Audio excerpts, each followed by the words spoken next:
Hi there, online students. It's me, your social studies teacher, Mr. Meyer.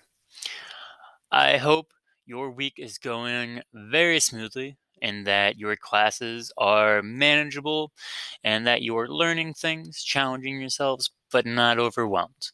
If you ever do feel like you're crossing that line into overwhelmed, email one of us first because we do not want you to feel stressed or wants you to feel that school is keeping you from being your best self. Let's put it that way. So, this week in social studies, you are going to be completing certain things and starting a few new things as well. First thing is that you are going to be finishing your landforms dictionaries. As you recall from last week, you have done, or were asked to do, 20 of the 30 landforms in that dictionary. This week, you are going to be doing the last 10 and showing your completed work for those dictionaries. Make sure on those dictionaries that not only do you have 30 landforms in there with pictures, definitions, and a real life example of what the landform, like a real example of that landform in the world, but also have the definitions on the back of what a landform is, what erosion is, and what tectonic plates are. Also, find time to make a cover for your landform dictionary. Make it something unique, something that shows exactly what's on the inside of that landform dictionary. Okay, so it's the first thing that you're going to be doing this week, landform dictionary. Second thing you're going to be doing this week, you are going to be filling out that vocab page in your notebook. So remember, the vocab page is page 3 of your notebook. Reference that notebook setup video that I made on 1.3. That's 1.3. I think it's called 1.3 notebook setup, and it's a video that I made explaining what goes in your notebook. So reference that video if you want to know a little bit more about page 3 if you haven't done that already. But on page 3 of your notebook, you should have all of the vocabulary words of this unit. Go through, please, and write the definition for each vocabulary word. We've gone over each of those words on your vocabulary page in your notes, so you should have the definition for all but topography. So let's talk about topography. Topography goes into what a topographic map is. So just like how a topographic map measures the elevation differences on Earth, well, topography is simply that, the elevation on Earth. So you can feel free to put that in your own words, but topography is the elevation and the change in elevation on Earth. So make sure each of your vocabulary words have a definition, and draw a little picture for each of them as well. That is the second thing that you are doing. The third thing you are going to be doing is marking up your notes that you took. So those notes that you took about the different parts of a map, the different types of maps, you are going to be on the other column there where it says questions. Write a few questions about the notes that you took.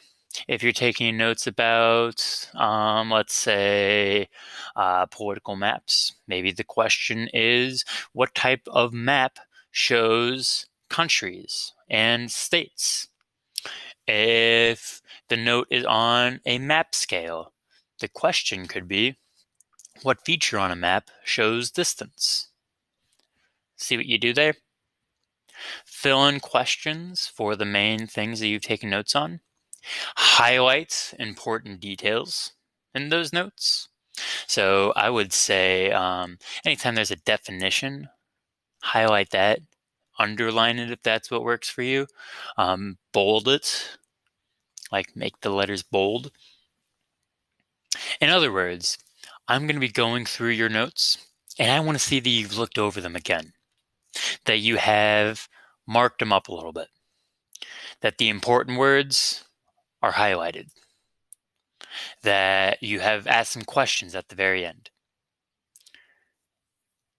And I'm going to ask you at the very end here, you're going to be making a Flipgrid. In that Flipgrid, you are going to be summarizing what you have taken notes on. So I would be thinking about how you can best summarize all this information from your notes in that Flipgrid. All I'm asking for is just you to say a few sentences about what we took notes on, simply explaining the different topics that were discussed and just the broad things about your notes. You don't have to get detailed in a summary. Summaries are just taking a lot of information, squeezing it down into just the bare minimum. So that's the third thing you're doing, marking up your notes. The fourth thing that you are doing, and this should go on to now the second day, if you are following our pacing schedule, is doing a map activity through the website Nystrom.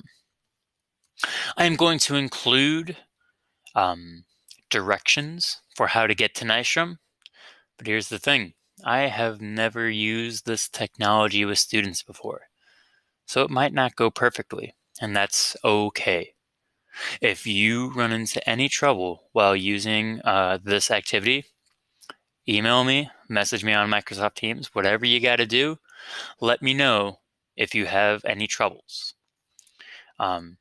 Because we'll work through it together, and I don't want anyone to think that it's just them, because maybe it's something I'm doing, and if that's the case, I need to know, all right, immediately. So please let me know. With that activity, you're going to be looking at different maps and answering questions in an online format. The purpose of that activity is simply to get you looking at maps more and to answer some questions about how to read those maps. It shouldn't be too time consuming. Please only spend 15-20 minutes max on that online map activity. So that's the fourth thing that you were doing. The fifth thing is you are going to be completing an assignment called Where People Live and Why. This is a Google Doc assignment. In the directions of this Google Doc assignment is going to be a Google Slides presentation.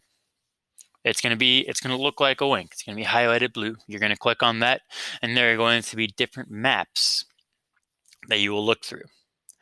There will be 2 population maps, 1 map of major cities in the world, and then the rest of the maps are going to be all sorts of different things, like a map of major rivers, a map like a physical map, a climate map, a map of where farmland is. And your job is going to be to look at the population map, answer where you think people are living. When you're answering that question, include like the continent and the relative location in that continent. So that could be like Western North America, Eastern Europe, Southeastern Africa, Northwest South America. Okay, so that, remember, relative location is taking a reference point, the continents, and using those cardinal directions of north, south, east. Sorry, I guess I'll mirror this. East and west. Okay. So, answer the questions on that Google Docs assignment. Be sure to submit it so that I know you finish it. And then the last thing you are going to do is you are going to make a Flipgrid showing the progress that you have made. So on that Flipgrid, you are going to show your landform dictionary. You're going to flip through it for me and for everyone else. Please view each other's Flipgrids. They're going to be great. That was a thumbs up, by the way. I feel like I just kind of stuck that. It was a thumbs up. All right. So in the Flipgrid, you are going to show your landform dictionary. You are going to show the vocab page in your notebook. You are going to summarize the notes that you took in Schoology for us. So remember how I said you're going to take all the notes that you took and summarize them into a few sentences? This Flipgrid is where you're going to do that for us. And last but not least, hey, you know me, I'm a big, huge fan of gratitude. So, not latitude, gratitude. That's right. So what are you grateful for? Tell us in the Flipgrid. If you have any questions at all, email me. I'm here to help you. You got this, guys. See ya in our next Zoom chat. So long.